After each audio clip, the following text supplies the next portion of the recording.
Subject Science, Standard 7th, Chapter 3rd, Properties of Natural Resources.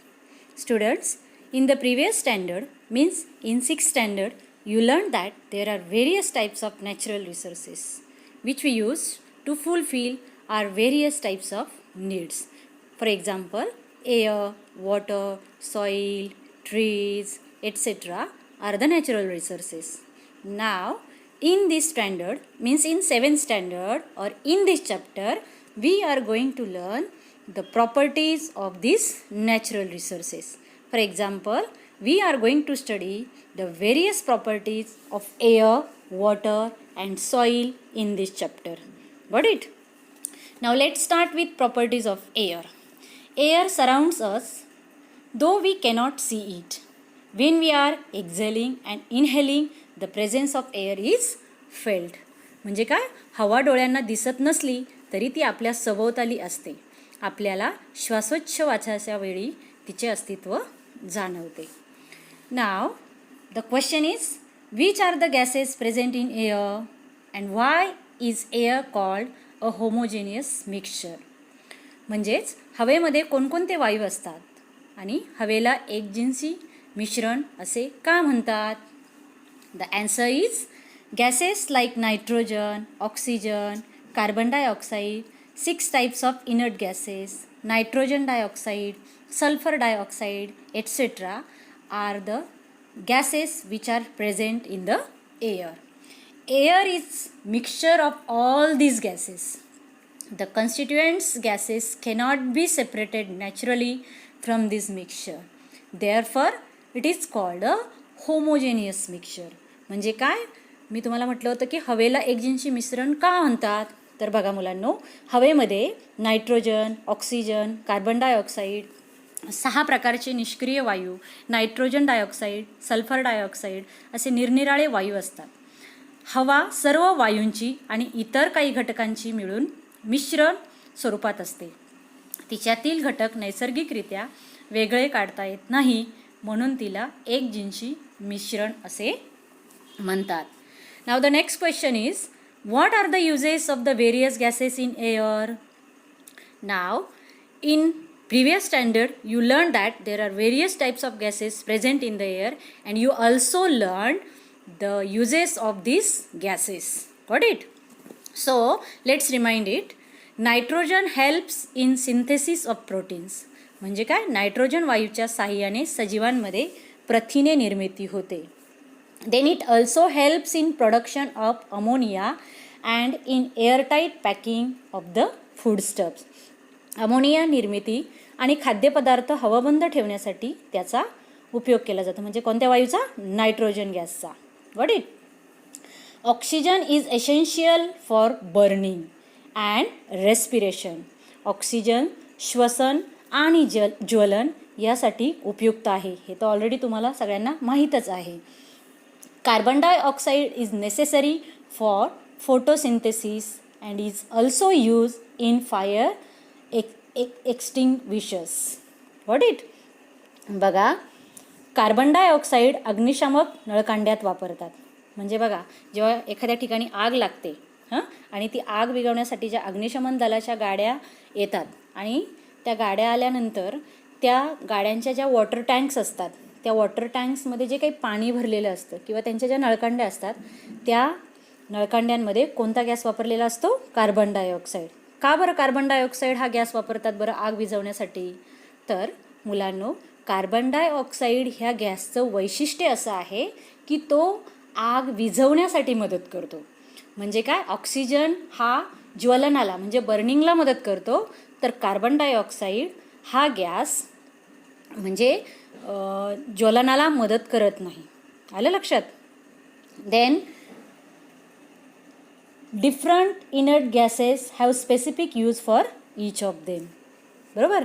त्यानंतर निरनिराळे जे निष्क्रिय वायू आहे त्यांचेही वेगवेगळे उपयोग आहे. ते आता इथे आपण बघणार नाही आहे, पण तुम्हाला सगळ्यांना माहीतच आहे. तुम्ही प्रिव्हियस स्टँडर्डमध्ये म्हणजे 6th स्टँडर्डमध्ये तुम्ही वेगवेगळ्या गॅसेसचे युजेस शिकलेले आहात. Okay. Now you have to do a experiment. You have to do the experiment given on textbook page number 16. Try this. Okay, म्हणजे काय, तुमच्या पुस्तकातील पान क्रमांक 16वर तुम्हाला करून पहा हा काही जे छोटेसे 2 प्रयोग तुम्हाला दिलेले आहेत ते प्रयोग तुम्ही करून बघायचे आहे घरी. आणि ते प्रयोग करून बघितल्यानंतर तुम्हाला हवेबद्दल म्हणजेच एअरबद्दल काही माहिती मिळेल. बघा, तर फर्स्ट इज म्हणजेच काय माहिती मिळेल in the sense you will get know the properties of air.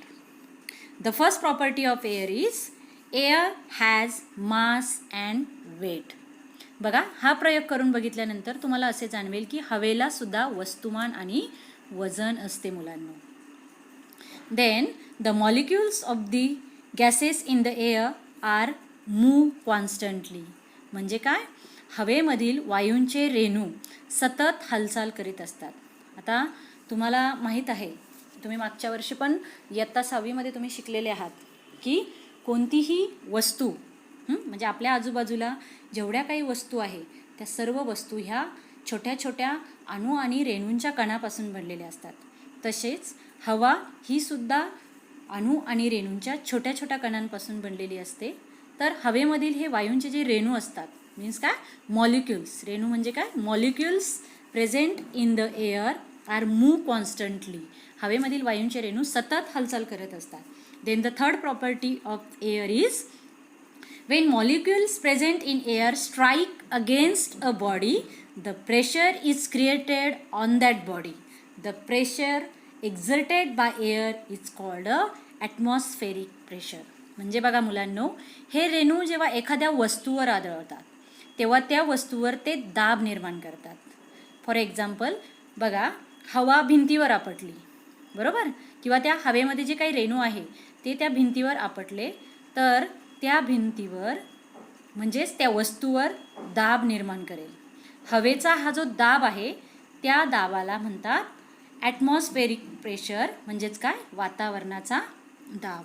Now let's know some information about atmospheric pressure. आता ह्या ॲटमॉस्फेरिक प्रेशरबद्दल आपण अधिक माहिती घेऊया मुलांनो. First, the atmospheric pressure is same in all the directions. The atmospheric pressure at sea level is about 1,01,400 Newton per square meter under ordinary conditions. म्हणजे काय, वातावरणाचा दाब सर्व दिशांनी समान असतो. आता तुम्हाला सगळ्यांना माहिती आहे की किती दिशा आहे, मुख्य दिशा किती आणि उपदिशा किती. तर काय, हा जो वातावरणाचा दाब असतो हा सर्व दिशांना सारखा असतो. सामान्यतः समुद्र सपाटीला वातावरणाचा दाब सुमारे 1,01,400 न्यूटन प्रति चौरस मीटर इतका असतो. वातावरणाचा दाब समुद्र सपाटीपासून उंच जाताना कमी कमी होत जातो मुलांनो, ही गोष्ट लक्षात ठेवा. Then atmospheric pressure is measured using barometer. आता हा जो ॲटमॉस्फेरिक प्रेशर जे आहे ते जर आपल्याला मोजायचं असेल तर त्याच्यासाठी आपण कोणते यंत्र वापरतो, बॅरोमीटर. काय वापरतो आपण, barometer. Atmospheric pressure decreases as we go higher above sea level. मी तुम्हाला ऑलरेडी सांगितलं की समुद्र सपाटीपासून आपण जसजसे उंच उंच जातो तसतसा हा ॲटमॉस्फेरिक प्रेशर जे आहे किंवा हा हवेचा दाब आहे तो कमी कमी होत जातो. Got it. त्यानंतर पुढचा पॉईंट आहे डॅनियल बर्नॉलीचे तत्व. Daniel Bernoulli's principle. What is the Daniel Bernoulli's principle? When the velocity of air increases, the air pressure decreases. And when velocity of air decreases, the air pressure increases. बघा, Daniel बर्नॉलीचे तत्व काय सांगते की हवेचा वेग वाढला तर तिचा दाब कमी होतो आणि या उलट जर हवेचा वेग कमी झाला तर तिचा दाब वाढतो. When a body is moving through air, the air pressure decreases perpendicular to the direction of its motion. This results in rapid flow of surrounding air from higher pressure to lower pressure. बघा, एखादी वस्तू हवेमधून गतिमान असल्यास त्या वस्तूच्या गतीच्या लंब दिशेला हवेचा दाब कमी होतो आणि मग आजूबाजूची हवा जास्त दाबाकडून कमी दाबाकडे जोराने वाहू लागते आणि वायुदाब मापकाने हवेचा दाब मोजतात. मी तुम्हाला सांगितलं मगाशीच की हवेचा दाब मोजण्यासाठी आपण कोणतं उपकरण वापरतो? बॅरोमीटर. त्यालाच मराठीमध्ये काय म्हणता? वायुदाब मापक. Okay. Now the next concept is winds. वारे. वारे कशाला म्हणतात बघा? When there is a difference in the air pressure at two different places, the air shows movement from the place of higher pressure to the place of lower pressure. This is called a breeze or wind blowing. बघा मुलांनो, वारे म्हणजे काय? तर जेव्हा दोन ठिकाणच्या हवेतल्या दाबांमध्ये फरक पडतो तेव्हा हवा जास्त दाबाच्या ठिकाणापासून कमी दाब असलेल्या ठिकाणी वाहू लागते. यालाच आपण वारा सुटले असे म्हणतो. मुलांनो, ही कन्सेप्ट तुम्हाला भूगोलामध्ये सुद्धा अभ्यासायची आहे, लक्षात ठेवा. आता बघा, पृथ्वीवर सगळीकडे हवेचा दाब सारखा असतो का? ॲटमॉस्फेरिक सगळीकडे ॲटमॉस्फेरिक प्रेशर जे आहे किंवा हवेचा दाब जो आहे तो सगळीकडे सारखा असतो का? तर नाही. पृथ्वीवर सगळीकडे हवेचा दाब सारखा नसतो. मग जेव्हा पृथ्वीवर सगळीकडे हवेचा दाब सारखा नसतो त्यावेळी काय होतं की दोन ठिकाणच्या हवेतल्या दाबांमध्ये फरक पडतो तेव्हा हवा काय करते? जास्त दाबाच्या ठिकाणापासून कमी दाब असलेल्या ठिकाणी वाहू लागते. यालाच आपण वारा सुटले असे म्हणतो. Then an effect of the difference in air pressure causes wind. बघा, हवेतल्या दाबात पडलेल्या फरकाचा परिणाम म्हणजे वाहणारे वारे. वारे कशामुळे वाहतात? आता आपल्याला पृथ्वीवर दररोज वारे वाहताना दिसतात का रे? तर नाही. कधीतरी खूप सुसाट्याचा वारा सुटतो बघा. आपण म्हणतो अरे खूप सुसाट्याचा वारा सुटलाय आज. तर हे का होतं? तर हवेतल्या दाबात पडलेल्या फरकाचा परिणाम म्हणजे वाहणारे वारे होय. Got it? Now you have to do one experiment again, which is given on page number 18 in your textbook.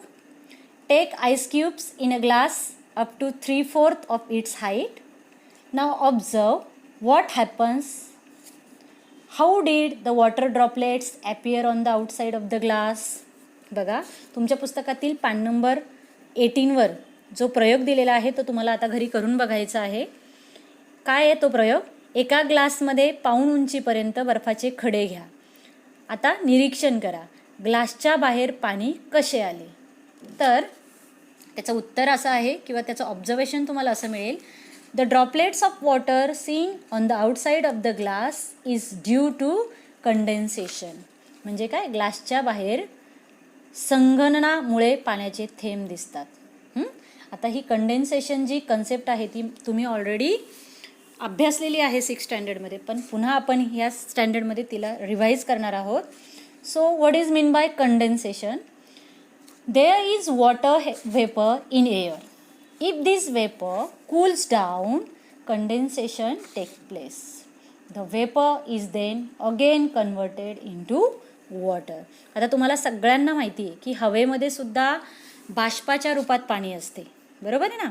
हवेमध्ये पाण्याची वाफ असते, म्हणजेच काय? बाष्पाच्या रूपात हवेमध्ये पाणी उपलब्ध असते. ह्या पाण्याला थंडावा मिळाला की विशिष्ट तापमानाला त्याचे संगणन होते. Means the condensation takes place there. Okay. And because of the condensation the vapour is then again converted into water. Got it? Now the next concept is humidity of the air. हवेची आर्द्रता म्हणजे काय? Humidity of air. Humidity म्हणजे काय? आर्द्रता. Humidity of the air means हवेची आर्द्रता. The level of humidity depends upon the following factors.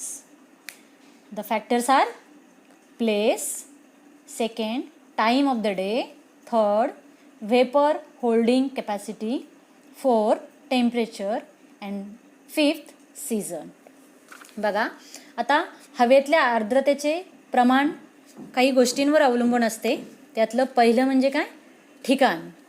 Then second is time of the day, म्हणजे काय, दिवसभराचा कालावधी. थर्ड वेपर होल्डिंग कॅपॅसिटी, म्हणजे काय, बाष्प धरून ठेवण्याची हवेची क्षमता.